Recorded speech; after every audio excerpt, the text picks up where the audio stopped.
আসসালামু আলাইকুম দোস্ত। এখানে খবরাখবর তো শুনতেছে মানে যে ইরানের সঙ্গে আমেরিকার যে যুদ্ধের ব্যাপারটা, ইরানে যে গাটি গুটি বানাইছে সব কিছু রেডি রাখছে, তারও নৌবহর আনছে। এই যুদ্ধটার ব্যাপারে কি আপনাদের মনস্তত্ব, যুদ্ধটা লাগলে ভালো না থামলে ভালো?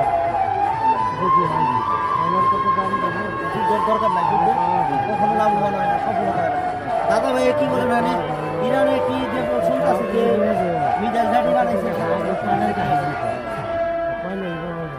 ইরানে বলছে যদি আমাদের সামান্য পাও ফলায় তাহলে যে যুদ্ধ বাঁচবো এটা শেষ হইব সহজে সহজে শেষ করতে সময় থাকবে।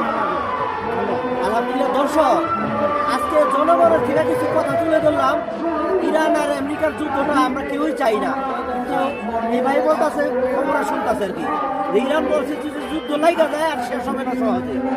আমরা চাই না আল্লাহ ডোনাল্ড ট্রাম্পের রহমতেও ইরান তো আগে যুদ্ধ করছে না, এই যুদ্ধটা নিয়ে তারা থাইমা যায়, তার দেশে চলে যায়, এই যুদ্ধে পৃথিবী অচল হয়ে যাবে।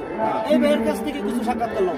আমরা চাই শান্তি, শান্তি চাই, আমরা যুদ্ধ চাই না। যুদ্ধ তো হলো ক্ষতি, ক্ষতি ছাড়া লাভের কিছু নেই। আবার আরো শুনতেছে ইরানে যে হাইপারসোনিক ক্ষেপণাস্ত্র বানাইছে বলে আমেরিকার বাইরে বানাইতে পারবে। এরকম তো শুনছি যে ওরা পালাতে শুনছি। কিন্তু রাশিয়া আর চীন হলো ইরানের সাপোর্টে। তুরস্ক আছে, রাশিয়া কি বলছে?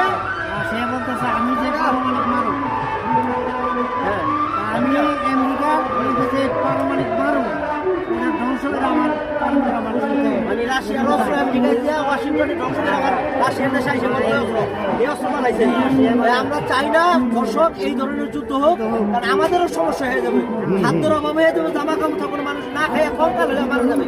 আল্লাহ তুমি এই মজলিসে দেখাও। আমরা একটা দিনই মজলিসে করছি, তবরকের ব্যবস্থা আছে। আমরা এখানে বসে রাত্রবেলা বলতেছি আল্লাহ এই যুদ্ধ আমরা চাই না, এই যুদ্ধ আপনি মাফ করে দেন। পৃথিবীর মানুষ সুন্দরভাবে বসবাস আমরা করবে। যুদ্ধ চাই না। পৃথিবী এখন তৃতীয় বিশ্বযুদ্ধের দ্বারা প্রান্তে এসে গেছে, আমরা কেউ যুদ্ধ চাই না। চাই না। আমিন, আল্লাহ সকলকে মাফ করুন। আব্দুল ওয়াহিদ।